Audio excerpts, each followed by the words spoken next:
morning, everybody. Welcome to Encounter Church. Thank you so much for coming. We're going to start singing some songs. We'd love it if you'd stand up and sing with us.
Stand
darkness we shine.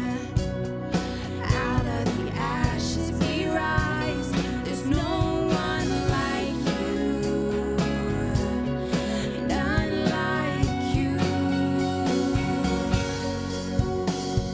Our God is greater, our God is stronger. God, you are higher than any other. Our God is healer, awesome in power. Our God is greater, our God is stronger. God, you are higher than any other. Our God is healer, awesome in power. Our God, our God.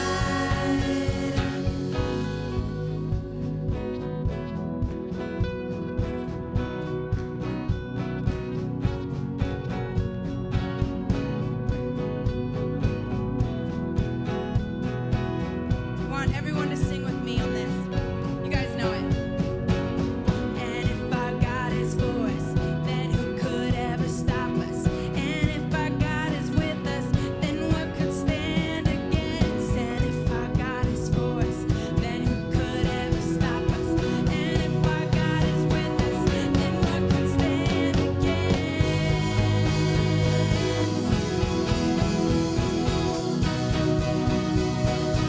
Then what could stand against?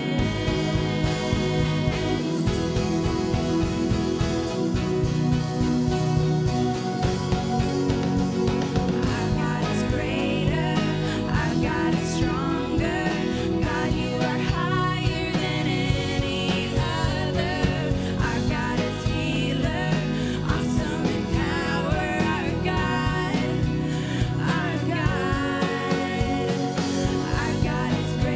God is greater, our God is stronger. God, you are higher than any other. Our God is healer, awesome in power. Our God. And if our God is for us, then who could ever stop us? And if our God is with us, then what could stand against? And if our God is for us, then who could ever stop us? And if our God is with us, then what could stand against?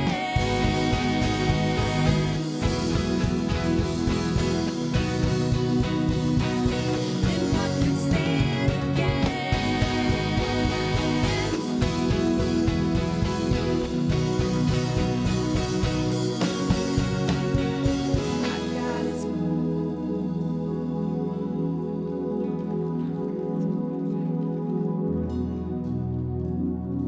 Our God is greater, our God is stronger. God, you are higher than any other. Our God is healer, awesome in power. Our God, our God.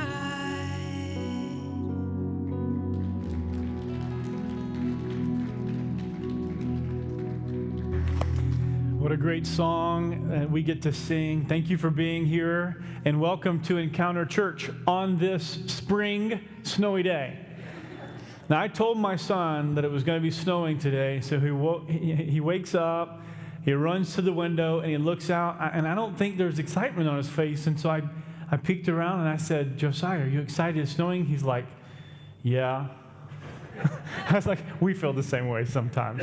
Hey, thanks for weathering the winter and being with us at Encounter Church. If this is your first time, we want to give a very special welcome to you. There's one of two ways we would love to connect. First, you can fill out the connection card and the handout you received when you came in the door.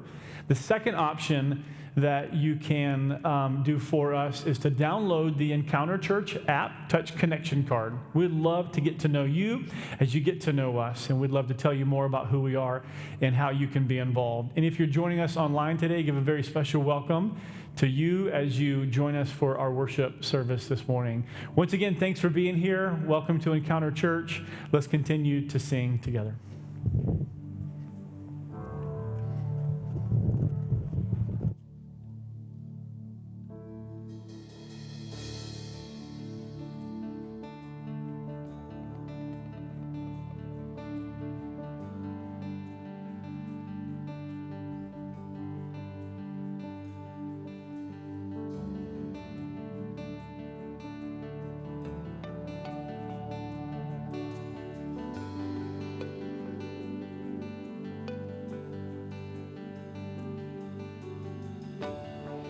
There's nothing worth more that could ever come close.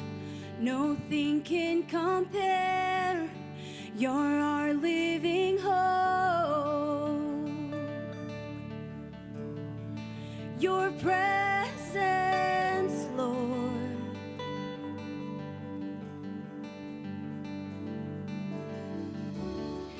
I've tasted and seen of the sweetest of loves, where my heart becomes free and my shame is undone.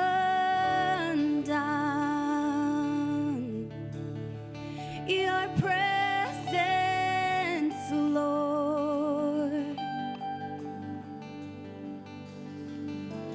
Holy Spirit, you are welcome here. Come flood this place and fill the atmosphere. Your glory, God, is what our hearts long for, to be overcome by your presence, Lord.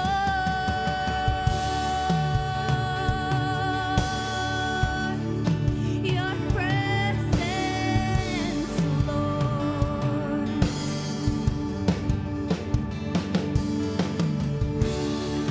There's nothing worth more that could ever come close. Nothing can compare. You're our living hope. Your presence, Lord.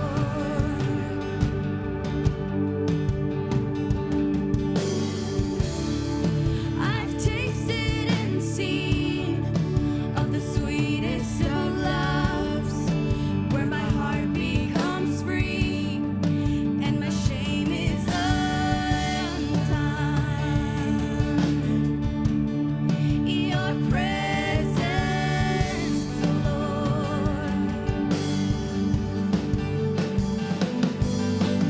Holy Spirit, you are welcome.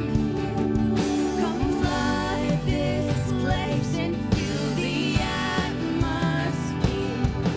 Your glory, God, is what our hearts long for, to be overcome by your presence, Lord.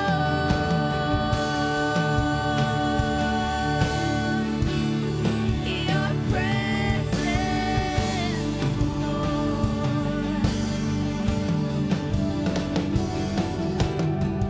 Let us become more aware of your presence. Let us experience the glory of your goodness. Let us become more aware of your presence. Let us experience the glory of your goodness. Let us become more aware of your presence. Let us experience the glory of your goodness. Let us become more aware of your presence. Let us experience the glory of your goodness.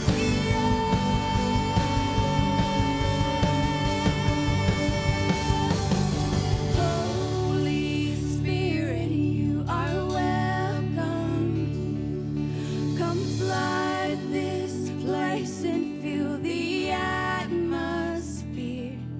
Your glory, God, is what our hearts long for, to be overcome by your presence, Lord.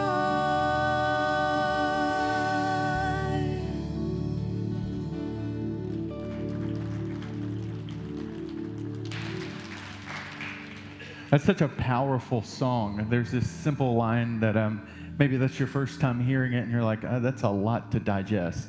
I'm not even sure what some of those words meant. I'm not even sure what it means. But there's this simple line that it kind of captures it. It says, let us become more aware of your presence. And it's just a prayer of God, open my eyes, expand my heart, my mind to what could be.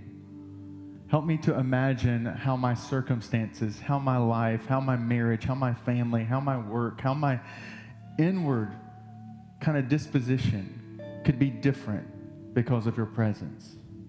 Last week, in our kind of celebration of Easter, we talked about Jesus and stepping into a room full of desperately afraid men who had given everything to follow him, and now this whole movement that they had kind of sold out for had ended with their leader being killed on a cross and publicly shamed. And yet Jesus' lead foot, his opening statement, his hello was, peace I give to you. And that in the midst of his presence, what happens is that there is this joy. And that this peace and joy dynamic isn't a reflection of our circumstances. Because they were still in a context where their life was in danger, and this thing that they'd sold their life out for was still a big question mark to most people. But what they had that was unique was they had joy and they had peace. And it was independent of their circumstances. And that's what this song's praying about. God, make me aware, not of my circumstances. I got my circumstances figured out, even if it's overwhelming. What I need is more of you in my circumstances. Your peace, your joy, your goodness. And so make me aware of it. And so as we dive into a series today on family, I recognize that there may be some things that are stirred, that some of you are in this room and you're not sure about family. You came out of one, but your future feels like a question mark. That for you, future family seems kind of an if statement. And maybe you're single and you're not sure about relationships, dating, marriage. You're not even sure you're coming out of something broken in the past. Or maybe you're a couple and you're struggling with infertility. And this whole idea of family just stirs up grief, not hope, not peace, not joy.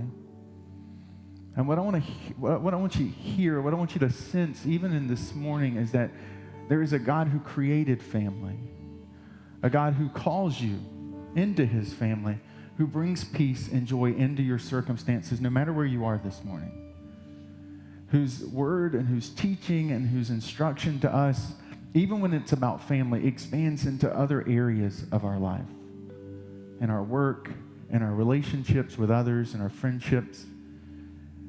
And so my prayer today is that in the midst of us stepping into this series that calls you not just to look to your past, but to dream about your future, that you would dream with the lens of what this song said, of God, make me aware of your presence. Let me pray. God, thank you. Thank you for that song that tells us that there is a weightiness, that there is a majesticness to your goodness, that were we to behold how good and how loving you are, we would just stay stunned. And I pray that even in the midst of this message this morning, in the midst of our lives, in the midst of challenging circumstances, that we would see your peace, your joy, your goodness permeate every single fiber of our being. And give us eyes to dream and imagine what a future could be. In Jesus' name I pray. Amen. You can have a seat.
Good morning. That music just makes me happy. I don't know about you. It just makes me happy. And then the picture with the guy with the mustache really just throws me over the edge. I really want a mustache, but my wife she claims that she wouldn't acknowledge me in public if I ever grow one. And so we can talk about starting that petition and movement later. Right now, I like her claiming me in public. So my name is Chris. I'm the pastor here. I want to welcome you to Encounter Church. Today, we start a new series. And what that bumper is meant to even kind of hint at is the series isn't so much about what your family looks like. It's not about the family description. Right, and there's a series of just random shots. And even this week, my daughter, I guess, knowing that I was speaking about this, said, let me go ahead and provide you with an illustration, Father. And I said, thank you. She actually didn't. She just said, she came in one day and said, hey, I want to I drew this picture, and she stuck it on the wall in the bathroom, and so it's just been hanging out in the bathroom, and here's a family picture, and according to my 4-year-old, this is what our family looks like. I am the big-headed one in the middle, and just to give you a little bit of to kind of help you unpack what's happening here, I think those are ears. I'm not 100% sure, but my daughter is on the right. She's the two-tone one. She's the creative-looking one. She's got it going on already as a 4-year-old. But I think what this gives me a picture of is a picture of our ranking inside of our household, because that's my wife on top, and then I'm there almost level with her. And so I think it's probably giving me an insight to how she views me, because I know that I'm not the favorite one. And when we talk about this idea of future family, it's not just like family descriptions of your past. Like here's an awkward family photo, right? That we all have these pictures that when we start dating or our friends come and meet our parents, sometimes, unfortunately, these things creep out, and then you're deeply embarrassed because you're like, that was cool back then, I promise, right? No matter what they tell you, that was hip then. But this series isn't about that. This series is about family dynamics, because it's the dynamics, not the description of the family, that makes the impact. So the same picture actually gives us a glimpse of family dynamics. If you were to zoom out, what you find is Grandpa in the corner. This picture, what makes this even better, is this, according to the person who posted this on awkwardfamilyphotos.com, this is Easter morning as they're getting ready for church. And Grandpa is setting up for church celebration by pounding his first beer of the day in the corner. And so what you see here is a picture of the series, that there is a dynamic that we all have and that we've all come out in our families. That we all came from somewhere and someone. And those things that we experience, those memories that we have, those interplay of relationships, of how we dealt with conflict, how we dealt with finances, how we had family traditions, all of those things, those dynamics, that family culture became an operating system that was downloaded into us.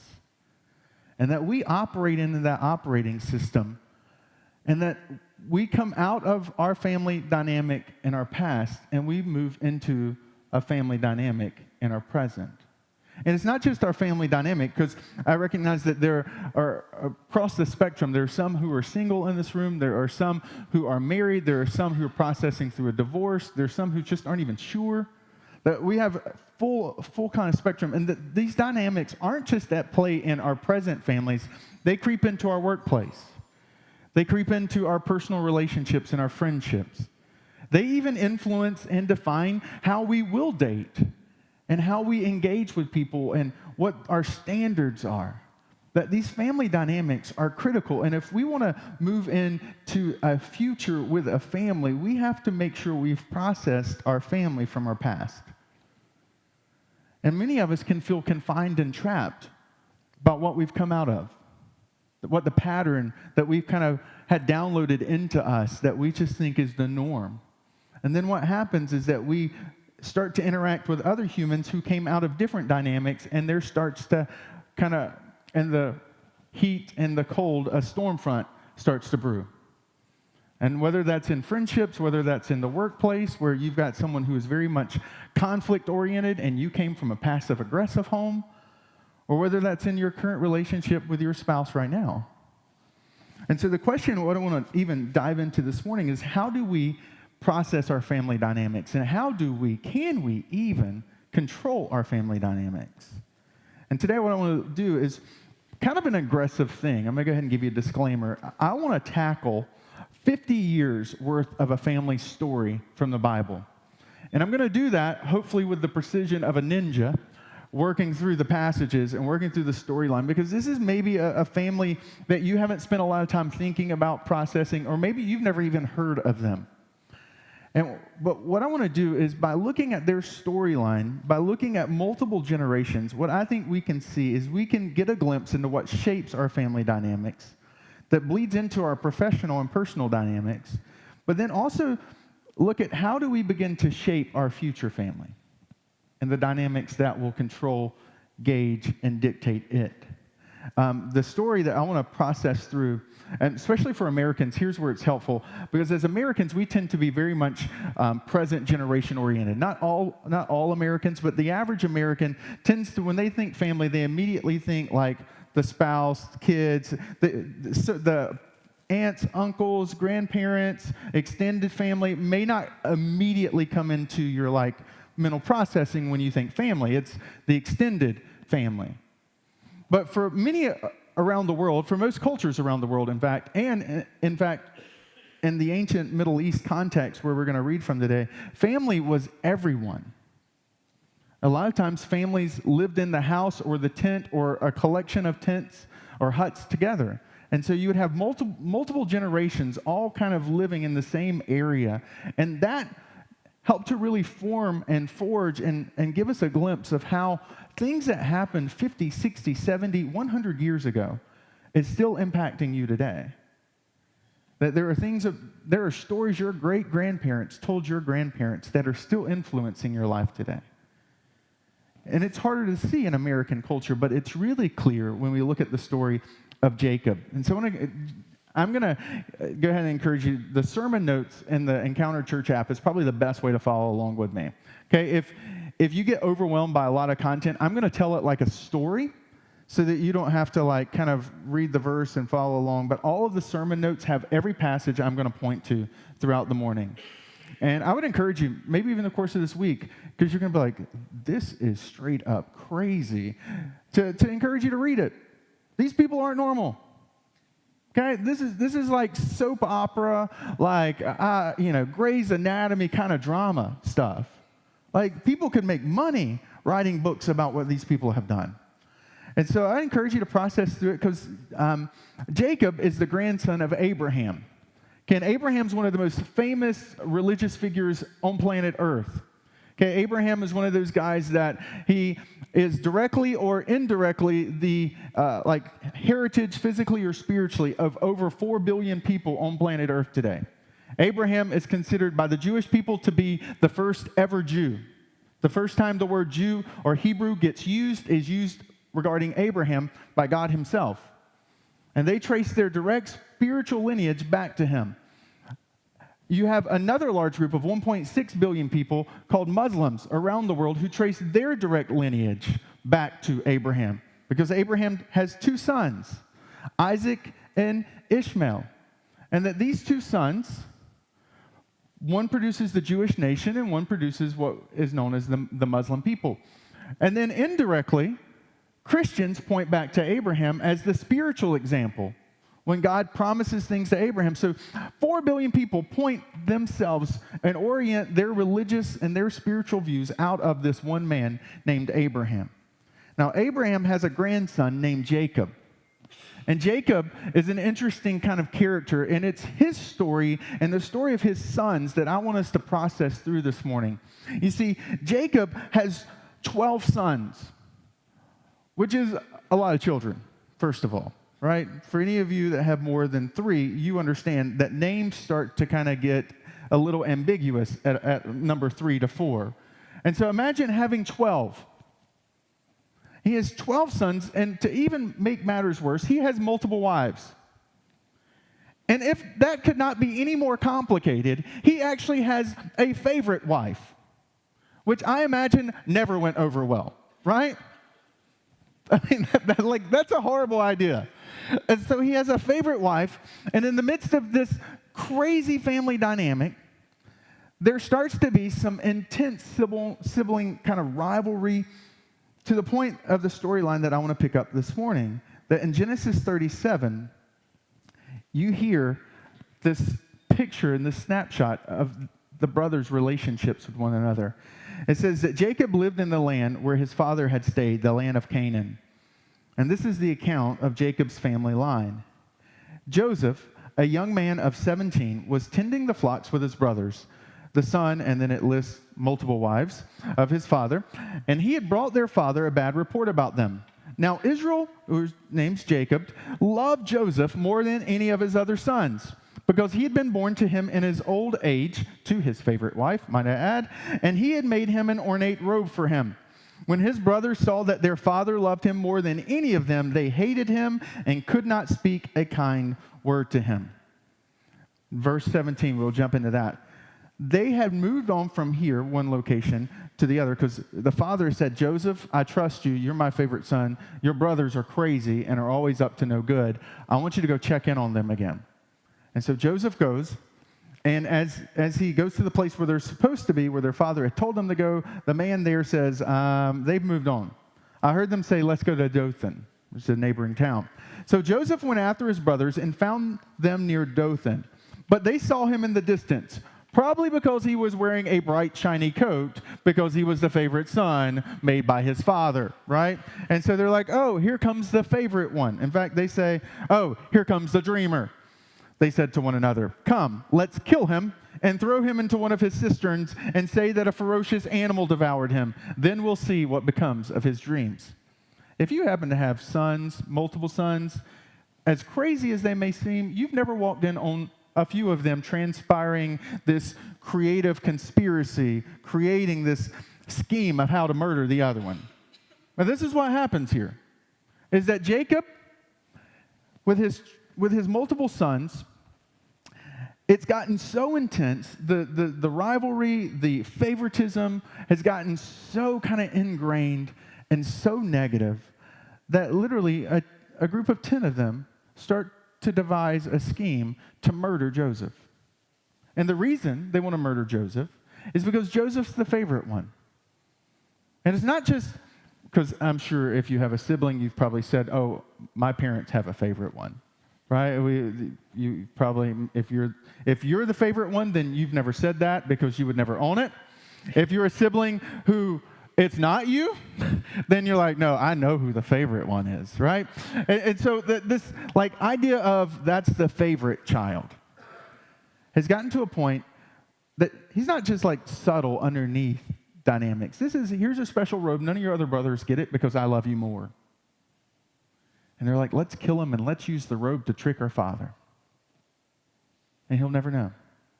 And we step into this family dynamic, and it's really easy to say, what in the world? This is so dysfunctional. It's so crazy. But yet, here's what's interesting. That's Genesis 37, which is the storyline of Jacob's sons. I want to give you another storyline. The same story, but a little bit previous than this moment. In Genesis 27, when Jacob is growing up, when Isaac was old and his eyes were so weak that he could no longer see, he called for Esau, his older son, and said to him, my son. Here I am, Esau answered. Isaac said, I am now an old man and don't know the day of my death. Now then, get your equipment, your quiver and your bow, and go out into the open country to hunt some wild game for me. Prepare me the kind of tasty food I like and bring it to me so that I might give you a blessing before I die. Now Rebekah was listening as Isaac spoke to his son Esau.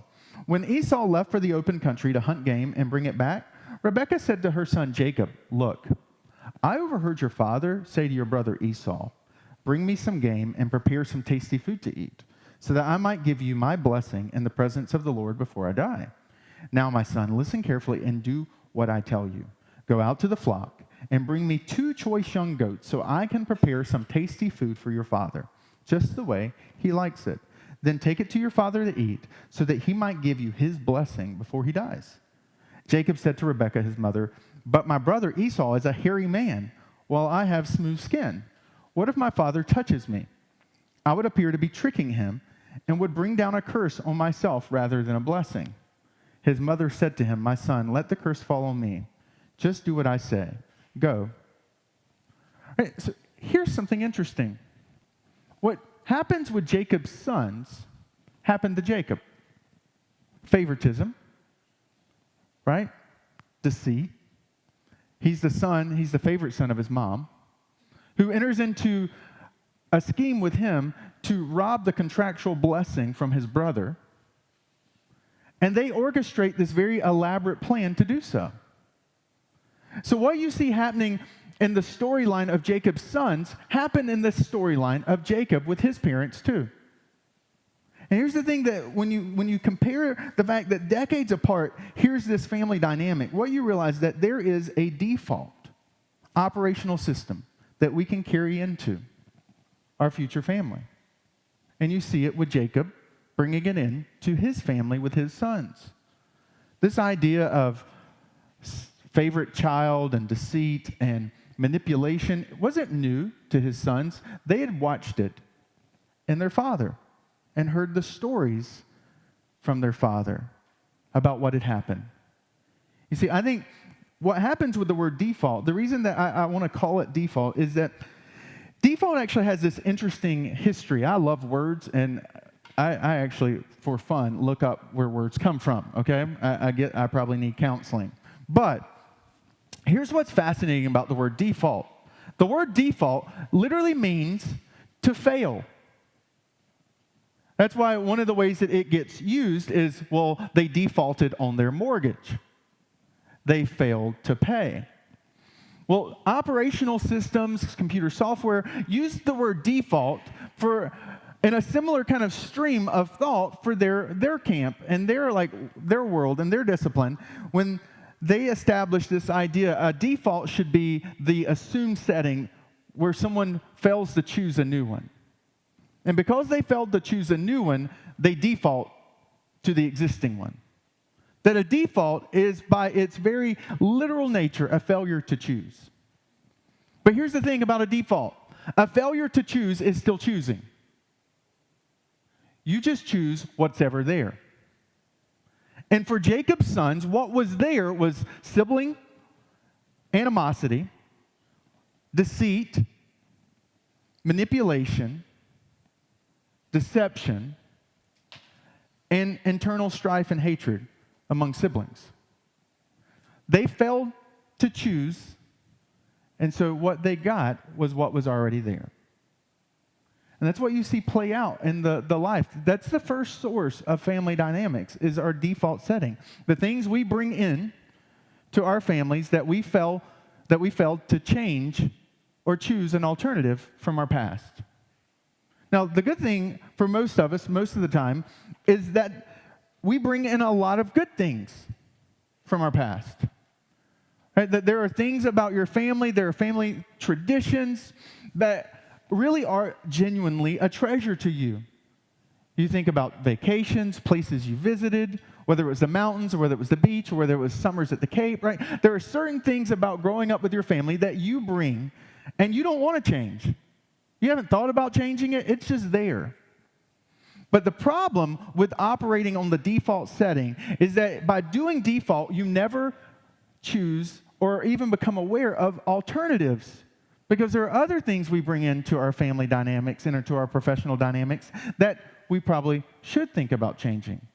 So, for example, if you grew up in a house that the way conflict was managed or dealt with was by whoever could get the loudest, then guess what your default relational family future dynamic looks like? Well, when there's an argument, it's whoever's going to be loudest.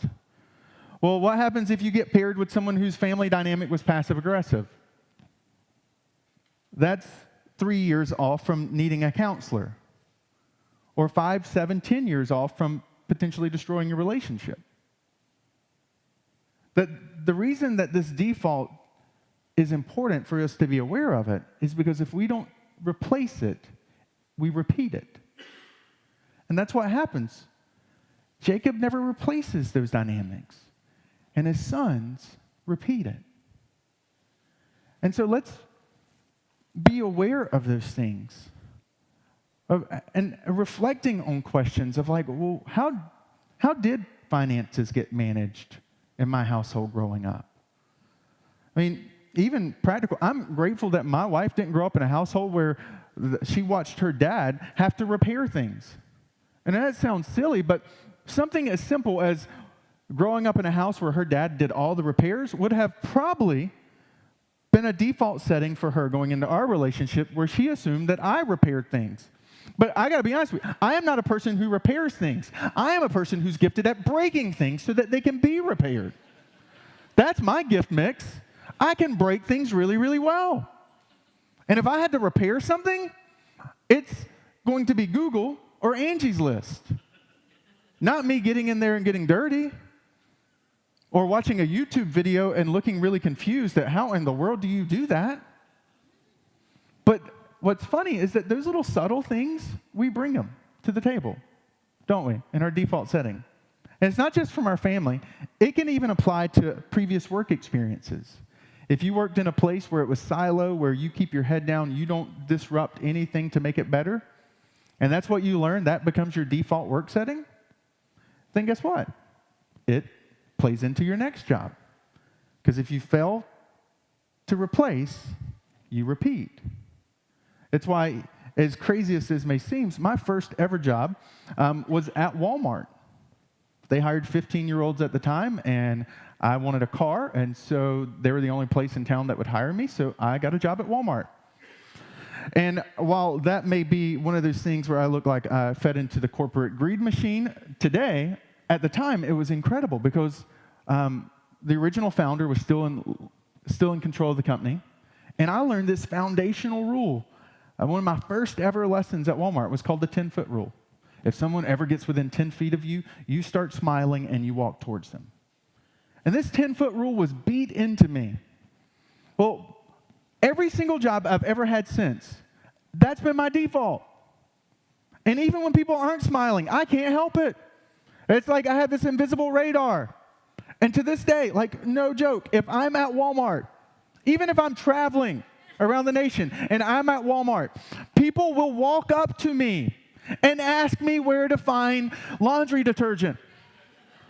Because when they get within 10 feet of me, I start smiling at them and make eye contact. And my wife and my friends have come around the corner on an aisle and have seen me helping people before. And they're just like, what is it with you in this place? And I'm like, I can't help it. It's my default. I smile. Can I help you today? But we bring defaults into our dynamics. And if we don't replace them, we repeat them. And there's this interesting thing about Joseph's storyline. So Joseph, with his brothers, instead of killing him, they designed this scheme that's even better. They said, well, murder might be a little intense. So I've got a better idea. Let's sell him as a slave and then lie to our father. So they capture Joseph. They sell him to a slave trader headed to Egypt. They take his coat home and say, Father, he's dead. We found blood all over it. I guess an animal killed him. Because while it may not work as a child to tell your teacher a dog ate your homework, it actually worked in the ancient days to tell a parent that an animal ate your child. Okay? And so, Dad, an animal ate them. Father grieves. Well, the storyline progresses, and over 20 years, Joseph, he's taken to Egypt. He's sold as a slave. He ends up working for a man named Potiphar, who is a pretty high-ranking Jewish official. Because Joseph is articulate, because he's smart, because there just seems to be this God's with him, and that whatever he does seems to work, he ends up attracting attention he shouldn't, and then allegations are made that are false that throw him in prison for years. But somehow in the miraculous storyline, I would encourage you to read it because it's an incredible story. But in the midst of the storyline of Joseph, he goes from being a slave to second in command of Egypt. It's incredible. And in the midst of that storyline, Joseph has this really weird moment. See, as second in command, he leads the nation of Egypt through a famine But he does it by preparing for the famine in advance, and does so in such an incredible way that the nations around Egypt hear that Egypt has food when nobody else in the Middle East regions does. And so what happens is his brothers, who have not seen him for 20 years, hear that there's food in Egypt, and they travel together to Egypt to purchase food. And guess who they find themselves in front of? Joseph. They don't recognize him. When they sold him into slave, he was a teenager. And now he's a grown man, and he looks like Egyptian royalty. And they're all there. But guess what Joseph hasn't forgotten? Them. And he knows who they are. And Joseph, instead of doing what all of us would want to do, be like, all right, it's on now, arrest them. I mean, right? That's what we would do. Oh, payback is finally happening. Joseph does something incredible. Genesis 50, 19 and 20, he says, "But Joseph said to them, his brothers, 'Do not be afraid. Am I in the place of God? You intended to harm me, but God intended it for good, to accomplish what is now being done, the saving of many lives.'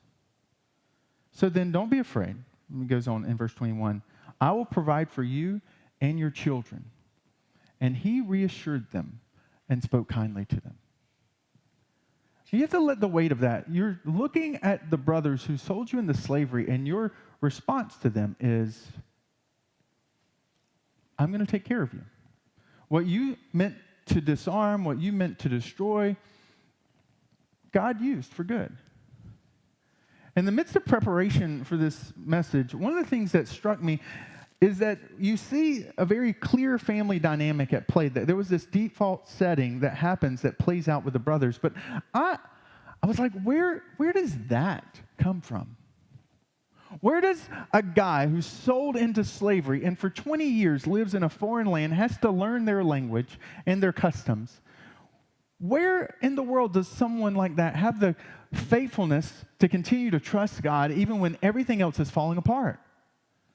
To have the confidence to say, no, I know that you tried to destroy me, but God used it for good. Where did he get that from? And here's what's incredible. Genesis 31. Go back to Jacob's past.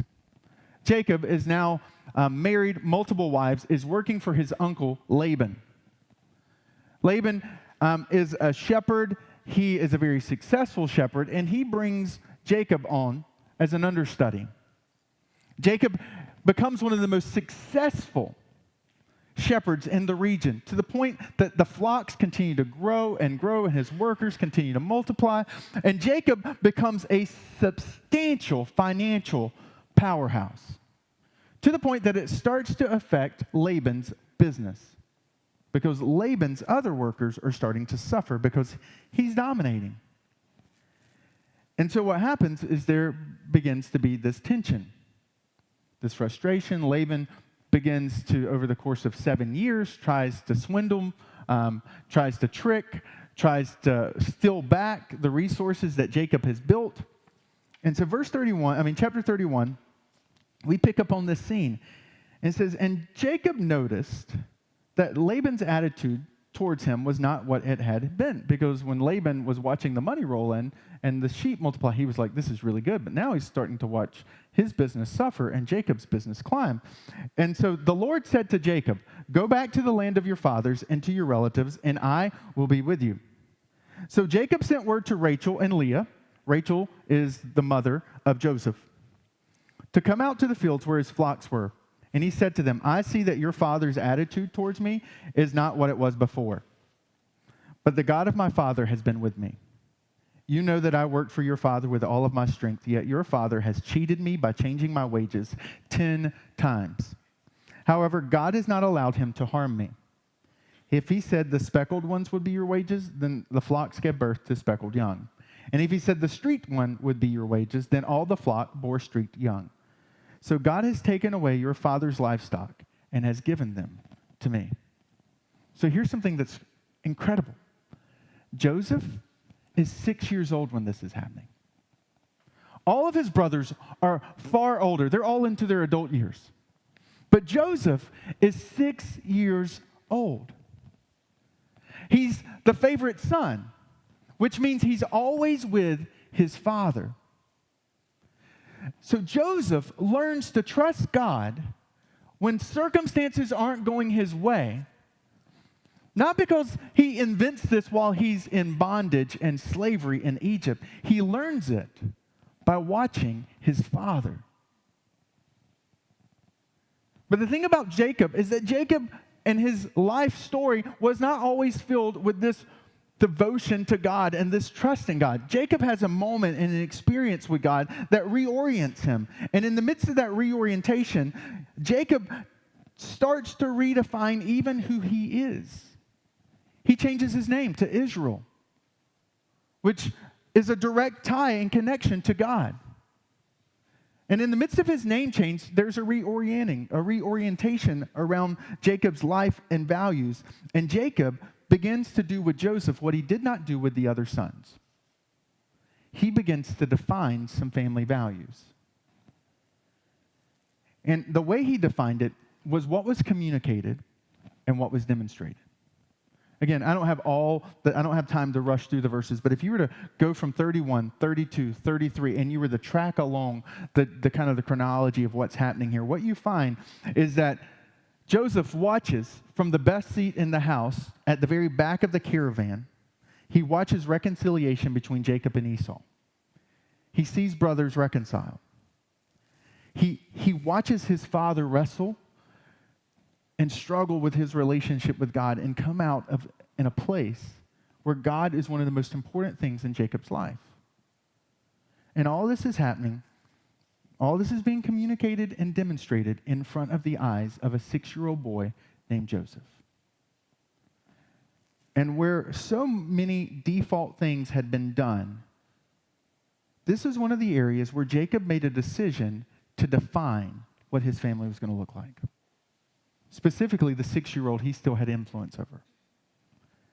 And where this gets practical is that for many of us, maybe you grew up in a household where the conflict resolution did look different than what you desire. You're like, I don't want what I lead or what I'm part of defining. I don't want it to look like a bunch of angry people yelling. I don't want my kids asking me and my spouse what I asked my parents. Is everything okay? Do you guys still love each other? Are you going to stay together? I want my kids to see us handle conflict in a way that's healthy. Or maybe you didn't grow up with family traditions, and you're like, you know what? I want to go on special family vacations. I want to give my kids memories because that's what they carry into their future. I don't remember the toys, but I remember all the things we did together. I want to give my family traditions. Or maybe it's just simple as I didn't grow up where we ate together regularly. And I want us to eat together three nights a week. I want our family to sit around the table and just talk.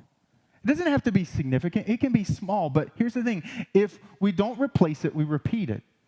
And this is one of the areas where Jacob said, I'm not just going to repeat my mistakes. I'm going to replace it and make God a value. And while I can't do anything right now about the other guys, I've got Joseph. And I can start where I am. And so how do you do that? Let me give you 3 questions because it's easy to read their storyline and say they are crazy. Right? To see all of this mess completely kind of objectively written. And we don't have time machines. We can't hop into the future to see what our storyline is going to look like. To come back to say, oh, that's got to change. But there is a way that we can get a glimpse. You see, reading history is one way of kind of understanding the future. Another way is actually trying to create it. And the way that you and I can create the future family dynamic is through 3 questions I want to give you. And these are loaded questions. These are not questions you're going to fill out today and be done with it.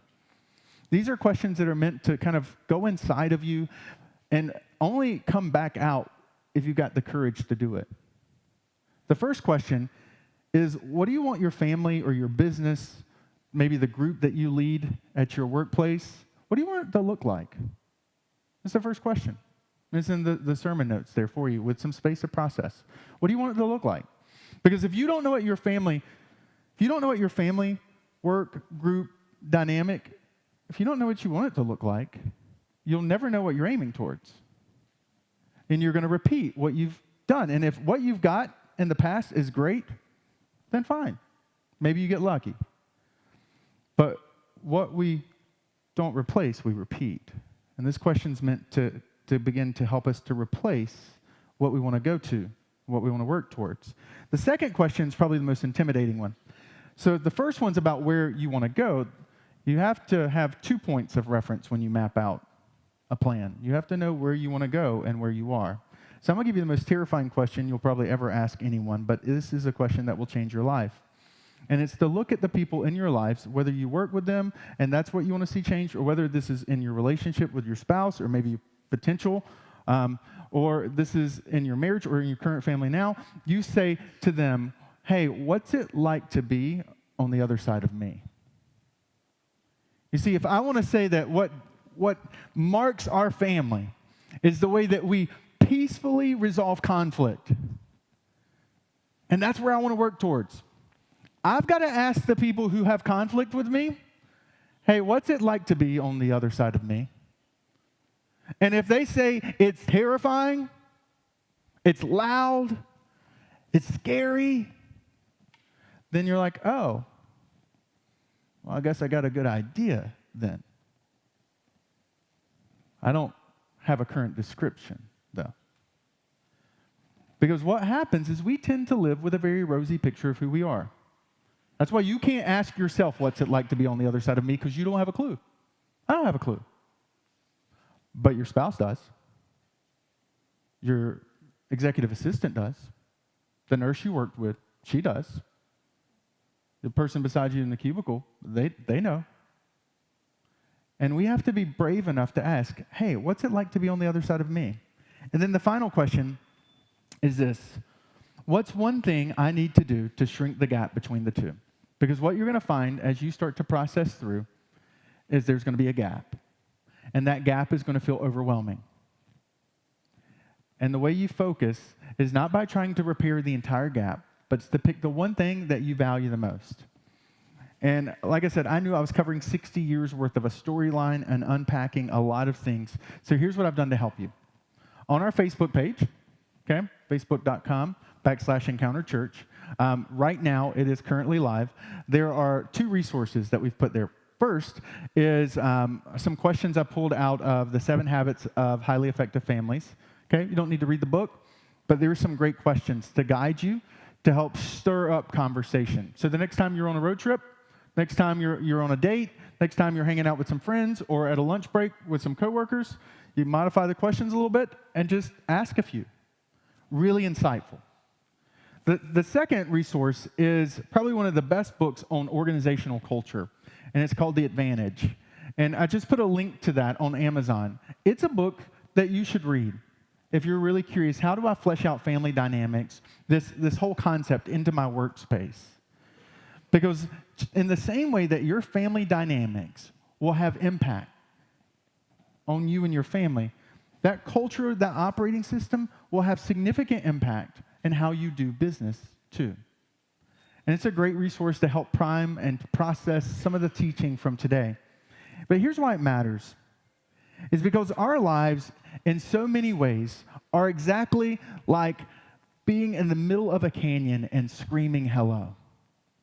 Right, my daughter has recently fallen in love with this idea of an echo. She just likes to find places where echoes are, and she screams, and she waits, and it's hello, hello, hello, hello. She loves it. It's the coolest thing ever. But our lives do the same thing, but they don't echo back in sound waves. They echo through the lives of people who go beyond us. We're currently echoing the decisions, the priorities, the defaults, and the desires of those who came before us. The way we parent, the way we interact with conflict, all of those are the echo of lives who've gone before us. People that we may have never even met, who echoed through this life, who echoed through this life. And there's a pastor who was one of the most prolific and most famous authors in the 1600s, a guy named Jonathan Edwards, who unfortunately his legacy in the not even academic realm, he's got a far more extensive legacy there, but for most high school students, his legacy is a sermon he wrote called Sinners in the Hands of an Angry God, okay, which completely kind of distorts and clouds who he really was. So if you were to dig into Jonathan Edwards' life, which I have, that was one of the people I studied in my doctorate, Jonathan Edwards is this incredibly fascinating man. He has more claims on dissertations written about him than probably any other person in American history. He is considered to be one of America's first and greatest philosophers, theologians, profoundly brilliant man. But the thing about Jonathan Edwards that stood out to me was that when Jonathan Edwards was in his 20s, he set aside time to write out what became known as his resolutions, his decisions about what he wanted his life, his work, and his future family's life to look like. And in processing those resolutions, those became kind of the guiding stars of how he lived life. And what happened out of Jonathan Edwards is that you see this resolution have a ripple effect. And let me tell you what one historian said about Jonathan Edwards and the family members he left behind. As members of this astonishing group speaking about his family, we find that out of his lineage came 10 college presidents and universities from Amherst, Hamilton, Rutgers, Union. 2 went to Princeton. 3 would lead Yale, Johns Hopkins, Columbia, the Carnegie Institution, which would become Carnegie Mellon, the University of California. Besides these, there are founders and presidents of 2 different law schools, 2 presidents of theological seminaries, 1 of a large kind of medical group, 1 of the Boston Society of Natural History, a bank president, a president of 3 railroads, 1 vice president, and 1 president of the United States. That's what came out of his family lineage. And so much of it was a testament to the decisions he made as a 20-year-old to establish family defaults that their families were really fortunate. They didn't have to change a lot. They rode a wave that their great-great-great-grandfather started as a small ripple in a pond. And here's why it matters, is that generations from now, people will be standing on the ground that we created by the decisions we made to say, I'm not going to repeat, I'm going to replace. And that our future grandchildren and great-grandchildren will do and act and say and live in a way that stands out from the crowd because their great-great-grandmother or their great-great-grandfather decided something today that rippled decades, centuries down the road. And that God has allowed us, He has created this thing called family and this family dynamics so that we have a choice in our generation to do something different than the generations that came before us. To take what's been given to us that's a gift and multiply it. And to take those things that have been destructive or damaging to our family line and replace them. And give the next generation something better than we had. That's the beauty of why future family makes a difference. Is because we are deciding today what our future family will look like tomorrow. Let's pray. Jesus, thank you.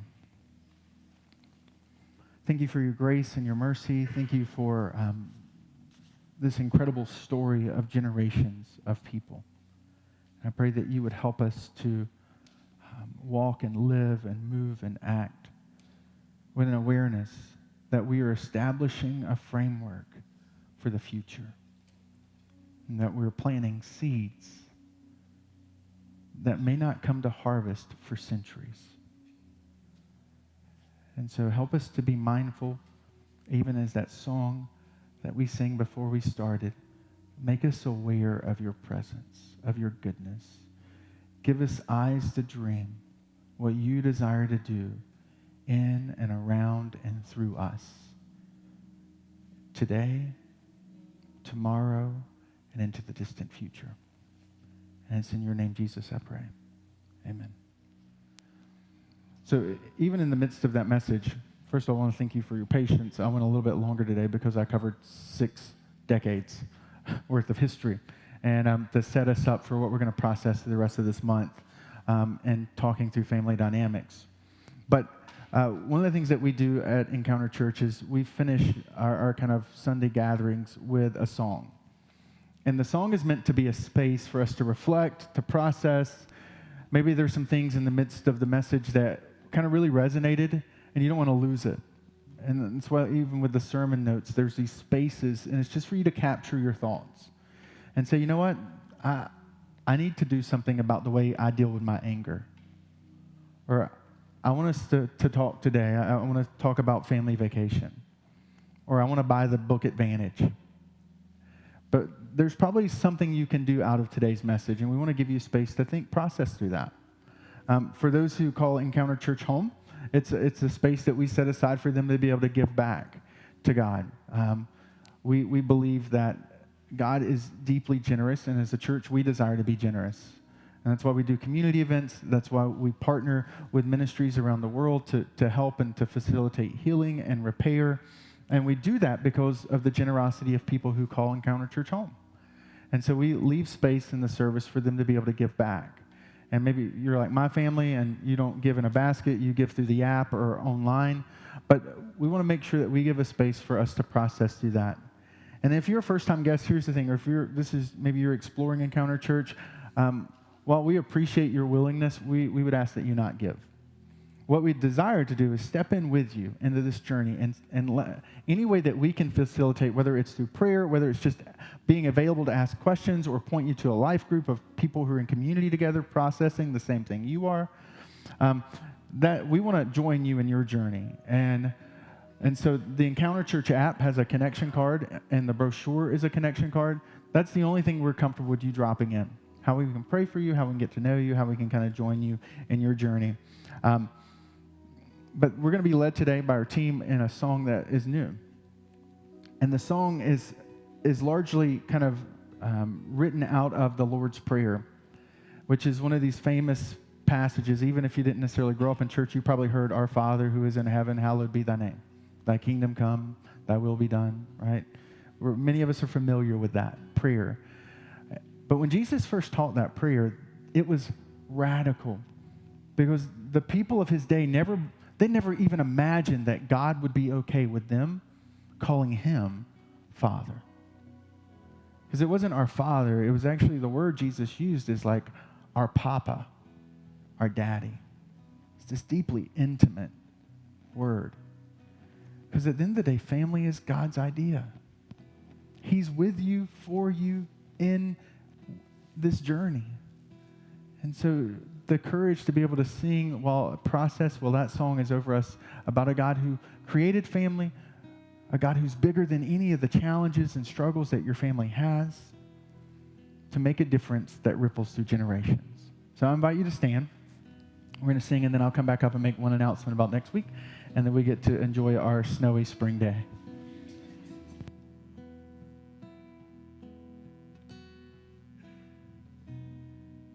Our Father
The idea of let heaven come was just a Jewish way of saying, God, we want what you desire to happen.